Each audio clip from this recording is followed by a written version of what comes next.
Assalamualaikum. So today I'm presenting my video presentation for PHY568 electricity and magnetism. For question 1, given vector A is equals to 2ax minus ay plus 4az and b is equals to ax plus 3ay minus 2az.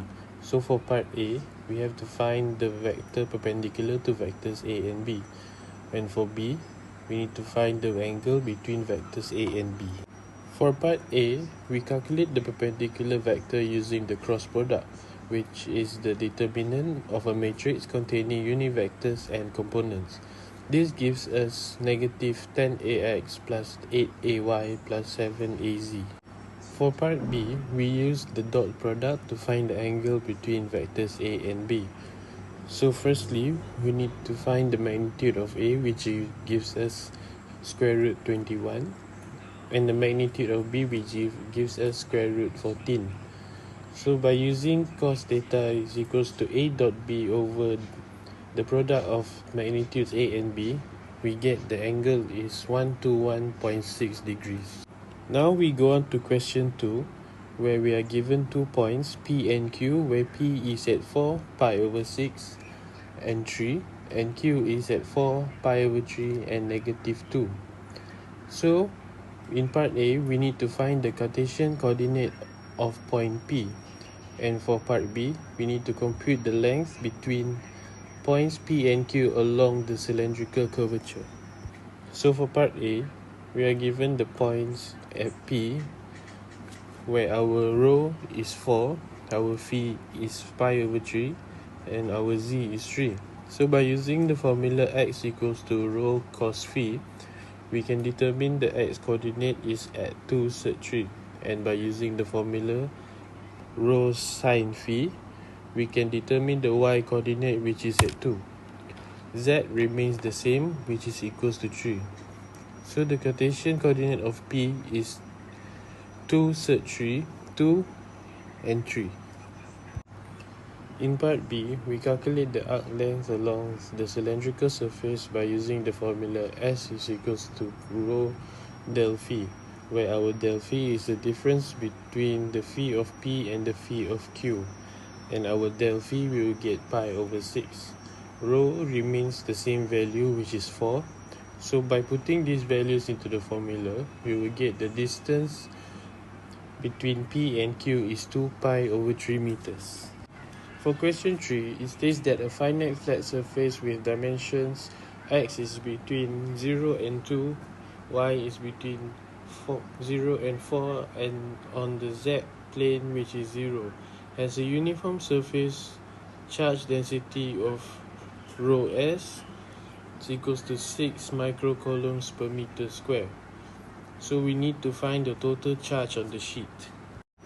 So for question 3, we have a flat surface with a uniform charge density rho s. So to find the total charge, we integrate the density over the surface area, and since the density is constant, we simply multiply rho s by the total area, which gives us a charge of 48 microcoulombs. Next, for question 4, we need to find the Laplacian of the scalar field, which we are given u is equals to 5x squared plus 3y squared plus 2z squared. So for this question, we can compute the Laplacian of the scalar field u is equals to 5x squared plus 3y squared plus 2z squared. We calculate the second partial derivative with respect to each variable, then sum them up, which results in the constant value of 20. So for question 5, we are given a current density of J is equals to 3000 cos 3y ax, which passes through between 0 and 0.6 at the y plane and 0 to 0.02 at the z plane. So we need to define the current density, sketch the plane area, and find the total current. So current density is defined as a vector unit as the amount of electric current flowing per unit cross-sectional area. It describes the flow of charge carries at a specific point in space. Mathematically, it is related to the total current I passing through the surface S, by the surface integral. I is equals to the double integral of j with respect to ds. So for part B, we sketch the plane area for j is equals to 3000 cos 3y ax. So for the x plane, x remains 0. For the y plane, the area stretches from 0 to 0.6, and for the z plane, it moves up from 0 to 0.2. So by integrating over y from 0 to 0.06 and z from 0 to 0.02, we can obtain the total current by using the formula I is equals to the integration of j with respect to ds. So by using this formula, we obtain the current of 3.58 amperes. Next, for question 6, give the relationship between electric field and electric potential. Then we have to find the electric field for V is equals to x squared plus y squared plus z squared in Cartesian coordinates. Evaluate at 1, 2 and 3.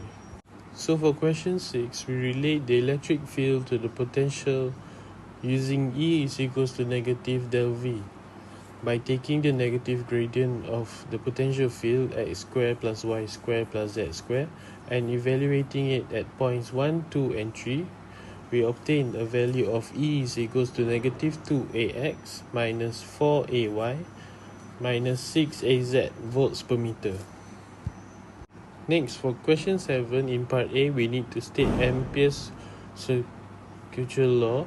And for part B, a closed rectangular path flows P431 to Q631 to R651 and to S451 and back to P. The magnetic field is H 0.2yax plus 0.5az amperes per meter. So we need to determine the current enclosed. So for part A, Ampere's law states that the line integral of the magnetic field intensity around a closed path is equals to the current enclosed by that path. And we can obtain this by using the formula, the integral of H with respect to dl is equals to the current enclosed. For part B, we apply Ampere's law, which is the integral of H with respect to dl is equals to the current enclosed. We sum the contributions of the magnetic field H along each segment of the rectangular path P, Q, R and S. After accounting for the field components, we find the enclosed current is 0.8 amperes. So next, for question 8, a conducting bar slides freely on two conducting rails as shown in figure 1. Determine the induced voltage across the bar if the bar is located at y is equals to 15 meters and the magnetic flux density is B is equals to 5T Az.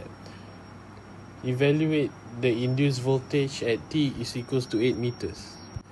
So first, we take the magnetic field times with its area. We will get 75 Tx. And to find the voltage, we differentiate 75 Tx with respect to T, which gives us negative 75x. So the magnetic flux is negative 75 volts. Next, for question 9, in the magnetic field region, the vector potential is given as A is equals to 4 rho cos phi if A rho. So we need to determine the magnetic flux through the surface enclosed by rho is between 0 and 4, phi is between pi and 2 pi, and z is equals to 3. So for question 9, we are given the vector potential A, and we need to find the magnetic flux density B by taking the curl del x A, and by integrating this over a defined surface gives us a total magnetic flux of negative 64 Webers. And lastly, for question 10, an infinite long straight wire lies along the x-axis and carries a current of 10 amperes in the positive x direction. So we need to determine the magnetic field intensity H at the point R001. So for this question, we use the formula H is equals to J over 2 pi rho. So at point 001, rho is 1 and AP is in the direction of AY. So by putting in the values, J is 10 and rho is 1, we obtain a value of 1.59 AY meters per meter. So that's all for this video presentation. Thank you.